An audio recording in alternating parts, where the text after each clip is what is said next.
Hello YouTube, my name is Paul, hope you're all keeping well. Welcome back to another pickup video. Another varied pickup video from games from the Atari 2600 right through to the PS5. Including the current game I'm playing, which is not a PS5 game actually, it's a PS4 game, but one I've wanted to play for a long time, but waited until they fixed the bugs for it to actually get stuck into it. But yeah, it's a recommendation here from a fellow YouTuber for the Atari game. Quite an eclectic mix of games, to be fair. I mean, some games I had back in the day, some games I've just picked up because of particular subsets that I'm going for, which is always fun when you collect games. Once you get to a point where you can't collect what you want anymore, you go and collect something completely bloody different. So yeah, then you end up with more and more subsets that you can't finish. Typical. Even one of the subsets I'm going to show you some of the games for in a bit. I mean, the final game to pick up, I've only ever seen once. Don't know why I do it to myself. I think in my own mind, if I thought to myself I haven't got to complete it and just pick up games that I fancy playing, it'd probably be a lot easier way to go about it. But yeah, you keep giving yourself targets like this, collect this full subset, it becomes a bit of an impossibility. But yeah, I'm finding games more and more difficult to buy nowadays because I suppose there's so many different ways to buy games now, so many different platforms. Even on Facebook, you've got so many multiple groups selling Spectrum games, for example, or Hit Squad games. It's almost like fragmented to the point that I think what happens is you get a group, someone don't like the group, wants to do their own group for whatever reason, and then you end up with all these different factions, making life harder. I mean, CEX at the moment, you don't really see a lot on there because obviously because of COVID and stuff like that. Car boots have just started up again. But it's almost like it used to be back in the day. You had all these different variety of places you could go. They kind of all consolidated more or less onto eBay. And then it's kind of fragmenting back out again. It's just, I find it difficult, and what makes me laugh even more is that everyone kind of reverts back to eBay for pricing. Whereas on eBay, there's fewer and fewer games, so the prices are going to go up. So yeah, it's at a point at the moment where I think it's very difficult, not just because of cost, but finding the stuff. Yeah, it's quite hard. But yeah, that's me personally. I don't really want to spend forever on Facebook or eBay. I spend more time on it than I should, but I have to spend even more time to find the stuff I want. I don't really want to do that anymore. It's a shame, really. But yeah, I'll show you the first pickup then. Again, recommended to me by Cine Steve for the Atari 2600. I quite enjoy picking games up for that. I think I picked up about half a dozen so far this year. That game is Mousetrap. Bit of a Pac-Man clone. It was okay. Got to be honest, it's alright. It's not a great game. Just an alright game, but I reckon Steve probably would have had it back in the day. Sort of holds a lot of nostalgia for him. Me personally, never played it before.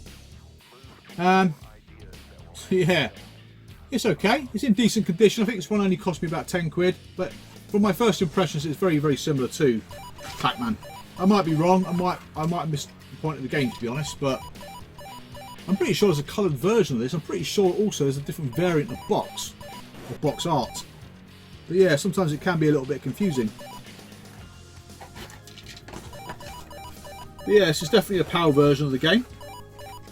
But I'm pretty sure there's also 2 box variants in the PAL regions. But yeah, like I said, keep recommending those Atari games to me. I think I picked up, I reckon, about 6 this year. There's at least about 10 on my list I still want to get. But then I start finding games made by Telesys, which have really vivid artwork, and games by Tiger Vision. Again, I think the publisher that brought out Miner 49, they have really nice embossed box art that I love. It's quite addictive, really. They're quite expensive. Quite hard to find. That's what I mean, any bloody excuse. Right, let's go on to the good old-fashioned 8-bit computer games. Now, first up, I picked this game up because my good friend had it back in the day on his C16. I don't have many C16 games. Only what the games that I remember he had back in the day. None of them are overly difficult to get. It's just remembering them. Now this game here is a ball game. Ball? Yeah, ball game. It's called Trailblazer. Literally, you control your ball, hitting certain tiles. Certain tiles do different things. Slow you down, speed you up, reverse your controls, all that sort of stuff. And as you see from the footage there, it's actually quite an enjoyable little game. A bit bland to look at, but it plays really well. In fact, it plays just as well as it does on the C64. But yeah, I mean, after a few C16 games, but not many. I remember Storm being quite good for Mastertronic. That was a decent little game. We had Paperboy, which I think was okay on the C16. We had Green Beret, which was atrocious on the C16. But some of the other games already got, like Tutti Frutti. I've forgotten what the other ones are now, but I do have a few already. It's about the 4th or 5th one that I've got now. So yeah, quite a small little collection to go for. Just based solely on nostalgia. That kind of goes nicely into the C64. Now I picked up a couple of these games off of Facebook. One because it's a cartoon I used to absolutely love growing up. But the other one is a sequel to Trailblazer, which I didn't realise even got a release. I'm pretty sure this might only be a C64 exclusive. If it isn't, it may have came out on something like the BBC or something, but I don't think I've ever seen it other than on the C64, and that's Cosmic Causeway and Trailblazer 2. Yeah, it's more of the same really. It's just in this one the actual the blocks are over a larger scale. It almost feels like you're moving the blocks around the ball. They're moving the ball around the blocks. If that makes sense. But yeah, it's more of the same, to be honest. It's not as good in my opinion. It's a bit more... There's a lot more that can go wrong in this game for you as a player. It's tough enough playing Trailblazer, but this is bloody hard work. So yeah, nice to have it though, because I didn't realise it even got released. So yeah, like I said before, I like picking up C64 games that weren't released on the Spectrum, just to see what we missed out on back in the old days. But the next one, again, like I said, based on a cartoon. I used to love watching this cartoon. I think he came about in the mid-80s. I'm pretty sure my first year of secondary school he was on telly. That's Inspector Gadget. This one is called Inspector Gadget and the Circus of Fear. But yeah, it's horrendous, I've got to say. You've probably got to read the instructions for this one. There's certain things that Gadget can do, like his old go-go gadget legs to take it up to the next level. But to be honest with you, the game didn't grip me at all. But yeah, it's just pure nostalgia based on the fact it's Inspector Gadget. I think I bought 2 other games with that one. I can't remember the third one, but the second one is a shoot 'em up, which I didn't realise it was a sequel to a game I recently picked up on a C64. That's called Armalite or Delta 2. A very, very solid shoot 'em up. It looks really good though on the C64 and plays quite well. Like I say, it's just bloody hard. Every time I start the game I tend to start with 2 players. Don't know why. Maybe I've got the controls wrong in the wrong way around on the emulator. Who knows? I have to wait for the other guy to die before I can actually crack on and play the game. So I get confused which ship I am. It's not much really it takes to confuse me, but yeah, I know it's a game that's quite highly regarded because of its technical achievements, and it is good. It's just, yeah, it's just tough. That's it for the C64. Spectrum ZX. We've got some games here from the same publisher. One is by SEGA originally, one is by Capcom, one is by Lucasfilm. The first game I got is a game I had on the ST back in the day and thoroughly enjoyed it, and I actually completed it finally last year after many years, and after many continues because it's flipping hard. And that game is Crackdown. The Sega box. Sega boxes all being orange by US Gold. Look really cool together. I think I've got all of them on the Spectrum. All the Capcom games on the Spectrum, side by side, they do look great. Yeah, so really good conversion. It's one of those games that when you scroll, you kind of get towards the edge of the screen, it does that kind of push scrolling effect, which can be a bit frustrating. You don't know what's in the next window until it moves. That doesn't make sense, but you know what I mean. When it scrolls smoothly, you can see as you go along. You know what I mean. But yeah, it's good on the Spectrum as well. It plays almost just as well as it does on the ST. I found the Amiga version the most difficult one though. Never really do very well on the Amiga version, but yeah, completing it on the ST, I was quite proud of that little achievement. Specky version though is tougher. It is in monochrome, probably a bit more difficult to know what the hell's going on. Yeah, nonetheless, not a bad conversion. Not a bad conversion at all. Right, next up I think I bought this game when I spent that 500 quid on that stupid compilation. So yeah, so I picked this game up, have it on the Amiga. I think I have it on the Amiga, but never really got into it. You do need to read the instructions for this one. So you've got to know how to get all the factory's machinery to work. And that's Night Shift. This was about 15 quid, I think. It's got a bit of damage at the front of the box, unfortunately, where the sticker's been peeled off or something. A bit annoying. Comes with quite a lot of bump inside there as well. But yeah, you start off at the bottom of this factory, this massive machine that churns out Lucasfilm inspired products, which is pretty cool. So you see the old Stormtrooper helmet going along the production line. I think you've got to produce a certain quota of goods. So you get on a cycle to build up the energy so the actual machine gets going. Quickly run up the platforms, flipping switches to redirect, I suppose, all the products. It's good fun. It does take a little bit of time though to get used to. I've spent a bit of time with it though. I think you will enjoy it if that's your cup of tea. But that's Night Shift. Yeah, there's a few LucasArts games, I think, or Lucasfilm games on the Spectrum. Yeah, one of them is particularly difficult to find. So next up is that Capcom game I was telling you about, one of my favourite side-scrolling beat-em-ups from back in the day. This looks like it got a release on all the home computers, or all main 5 home computers, and that's Final Fight on the ZX Spectrum. I've only really played one decent version of this. That's on the Mega CD. But I'll tell you what, Mighty Final Fight, the homebrew game that I showed you a little while back, is 10 times better than that. 100 times better than that, in fact. But yeah, sideways scrolling beat 'em up. As if you didn't already know. Probably the Spectrum version though, you don't notice the sideways scrolling because it's so bloody slow. It's not really like beating someone up, it's quite painful really. As you watch your character, huge sprites just literally scroll along the screen, well, judder along the screen very slowly. It's quite painful, certainly not one to recommend, but what's good about this one is it's a dual version, Amstrad and Spectrum, which quite a lot of these later US Gold games did. I think the other one like that maybe G-Lock, also maybe Outrun Europa. But yeah, that's it for my 8-bit home computer titles anyway. Like I say, loads of games for the Specky coming through for different publisher houses. Commodore 64 just as and when. Amstrad's dried up completely because I'm running out of Ocean games to pick up. Albeit I have picked up 3 or 4, I think 2 or 3 compilations, and a standalone wallet game. So I can't wait to show that one. Been after it for ages. Then we got Atari ST. Only 2 games for the ST. Again, like the C64 and Amstrad, just pick up a select few. First up, we got Narco Police in gorgeous condition. Got to say, these boxes usually come a bit concaved because of the way they're designed.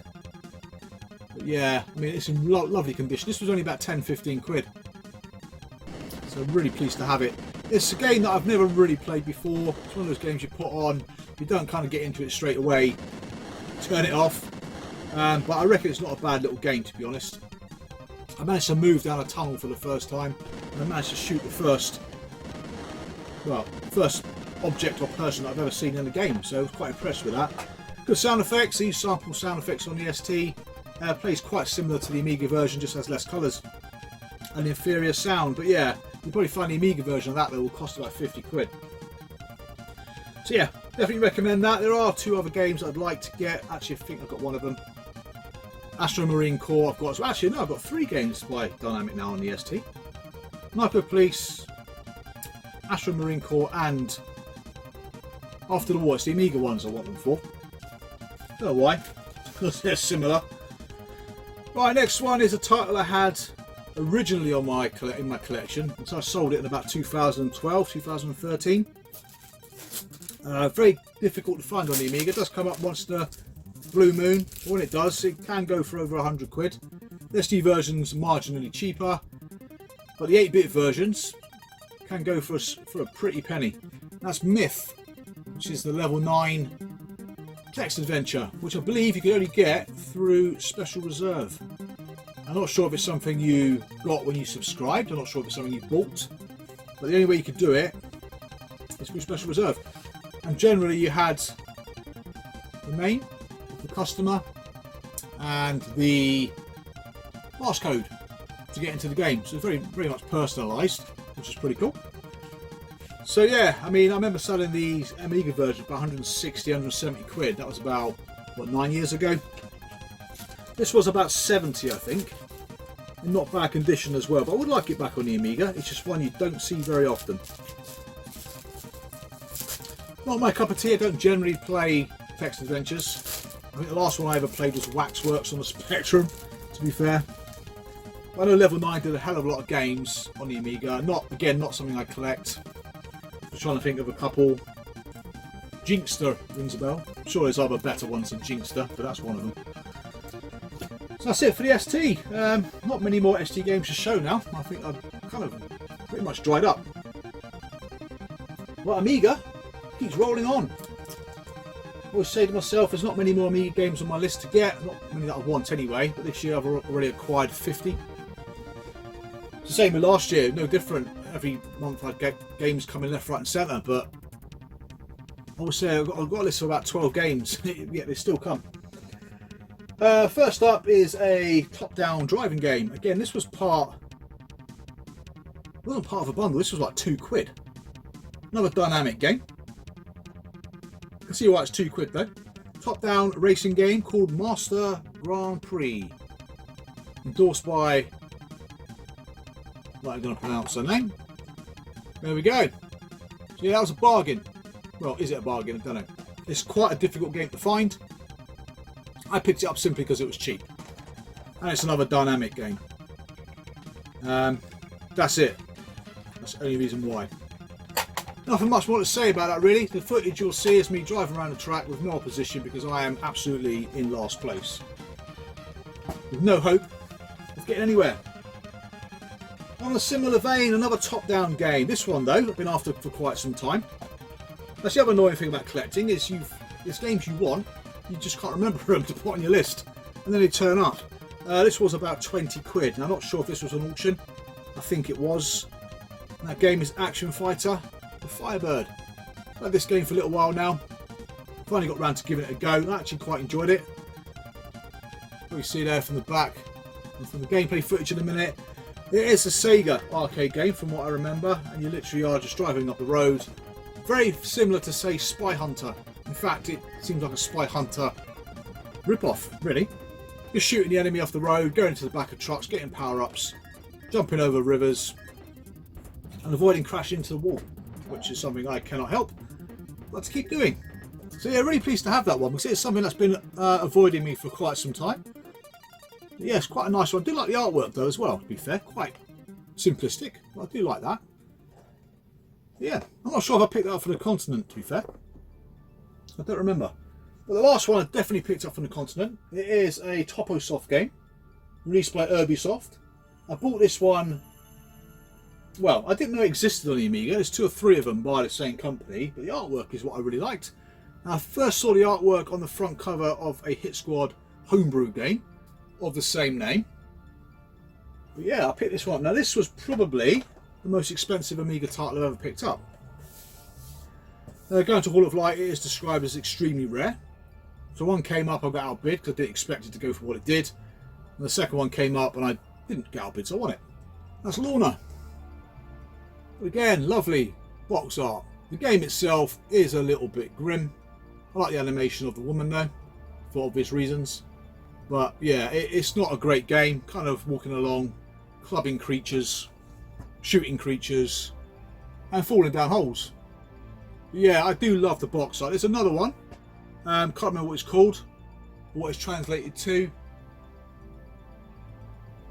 Yeah, I can't really see it either. But it's another one I want definitely from this company. But I've seen more on the Spectrum and on the Amstrad, which I'm also interested in.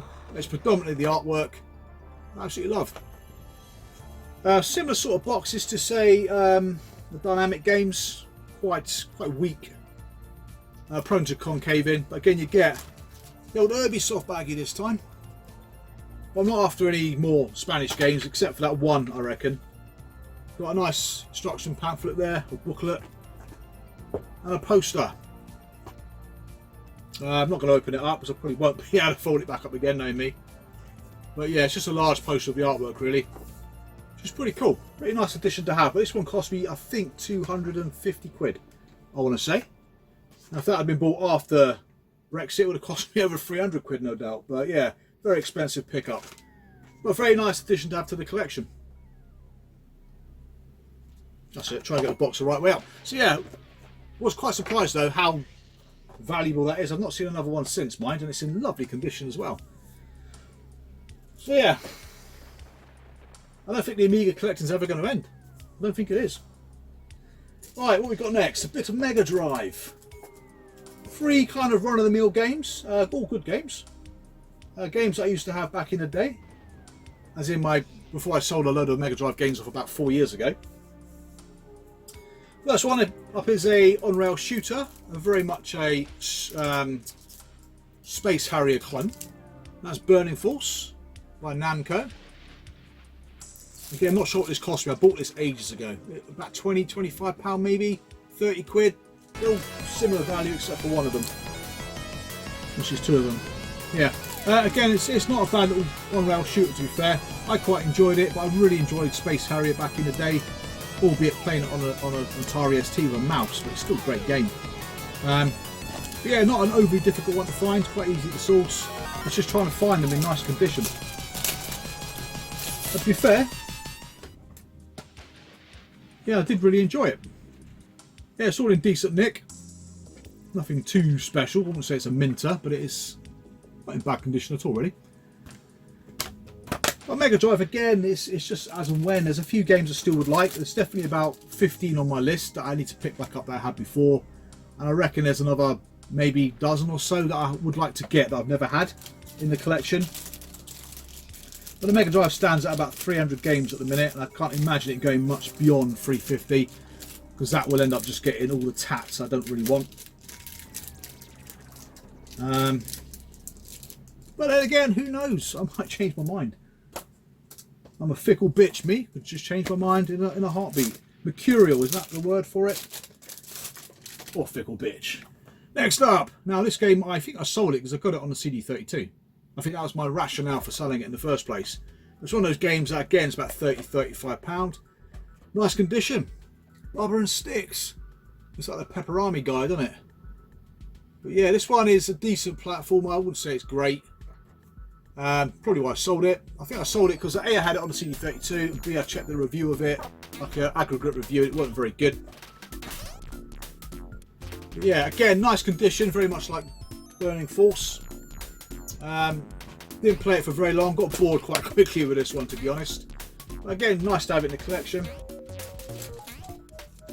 For whatever reason, but it's nice to have it back in the collection. I've got no real reason, to be fair.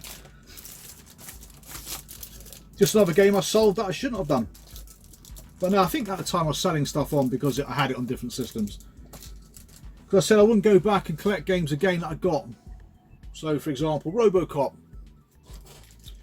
On like 10 systems. Rainbow Islands. JHQ. Final one, again, another Amiga game. Probably why I sold it. By Psygnosis, this one. And that is Wiz and Liz. I actually quite like this game.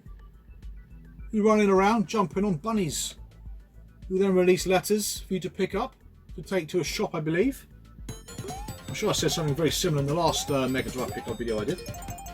And then you go to the next level. Actually running a little bit like Flimbo's Quest, just an insanely quick version of it. But yeah, I quite like the artwork, a bit funky.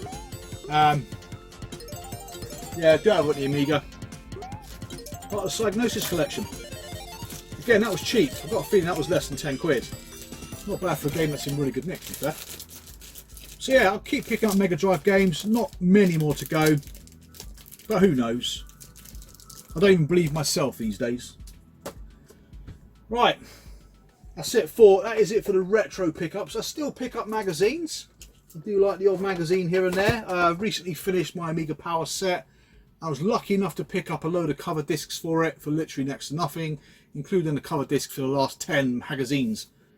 And yet these magazines complete can go for in excess of £100 each, especially the last sort of 3 or 4. So I've seen. I also collect, for the Amiga, the One Amiga. Now the One Amiga, I missed out on a bundle quite recently which had 10 of the final magazines. It went down to £75. I thought I'll leave it.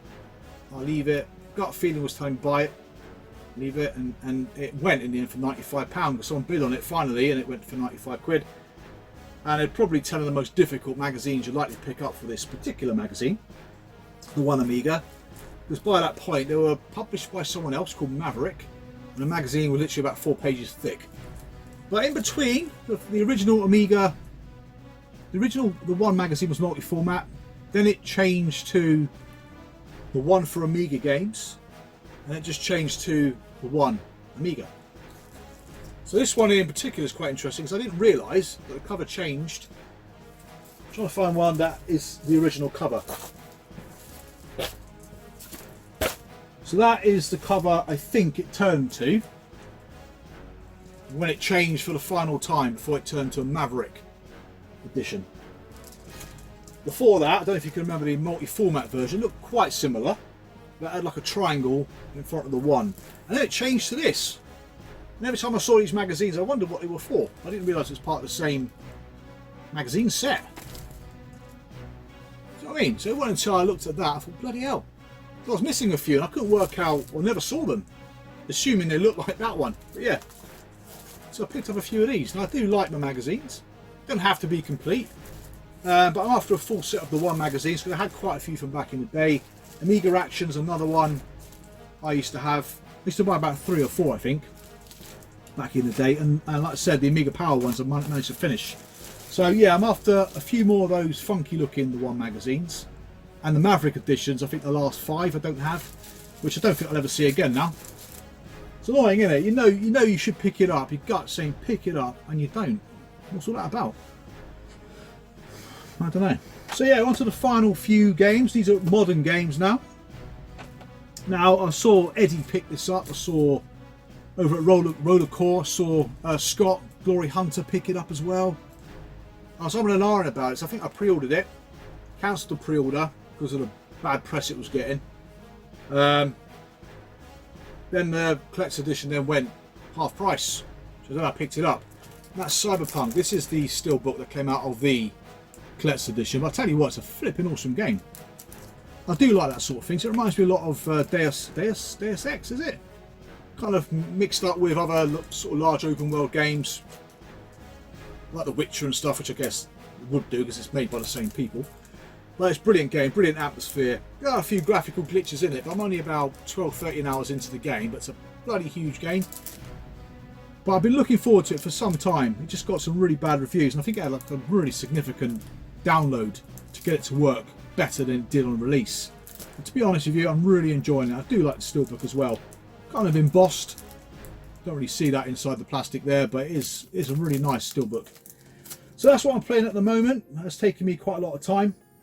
I recently went through Last of Us 2 again for the second time. Much more appreciated it the second time than I did the first time. To be fair, it's a very good game. Then latest 2 PS5 releases I haven't played yet. I'll wait till I finish that. One is Returnal, which looks mental. I'm not sure if it's very much a shooty game of the shooty variety. They look brilliant though. Apparently though, every time you go and play it again, it's different. You died and return back to the beginning, but it's different. So until I see that in action, I'm not quite sure what that means. Then Resident Evil Village. I do like the franchise of Resident Evil. This is a steelbook I got from Amazon. Again, I did order the collector's edition. Sold out really quick within a few hours, and then it came back. And I then cancelled my collector's edition, thinking, do you know what? There's still tons of them there. It'll probably go down in price. If not, I can pick it up a lot cheaper down the road. I suppose the only thing about the collector's edition for the Resident Evil games is they're all very similar. You get a figurine, quite a sizable figurine, like the previous 2 games. But it's the same. I do like those like clay style. No, they're not clay, but they look like they're made of clay. So game figurines like The Witcher, what's it called? Last Guardian, the Horizon one. They're really nice figurines, but I'm beginning to get bored of the Resident Evil ones, to be fair. So 220 quid for a figurine, and you've got to buy the bloody game separately. But yeah, so I'm looking forward to playing Resident Evil 8, even though I'm a bit of a scaredy cat when it comes to games like that. I do tend to hide behind the couch with the controller just above, peeking over. Like I'm in cover mode or something, but they do scare the shit out of me, but I go back for more. Resident Evil 7 was brilliant. Yeah, so that's a selection of games. I will do some more videos at some point. It's just getting the time around work and around playing games, around spending time with real people. But yeah, so there you go. Hope you enjoyed that. See you for the next video. So yeah, so thank you for subscribing. Take care and bye for now.